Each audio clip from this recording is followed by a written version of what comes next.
प्रणाम बा। जय माँ की संगी चैनल पे और लोकगीत पूनम शुक्ला चैनल पे आप सबका तहे दिल से स्वागत बा।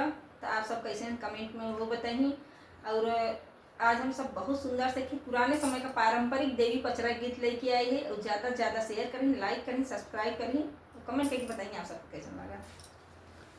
बरहे बारिशवा पे उपजल बेलिया हे बेलिया तरवाना, हे बेलिया तरवाना, मैया मोरी ले थी बसेरवा हे बेलिया तरवाना, मैया मोरी ले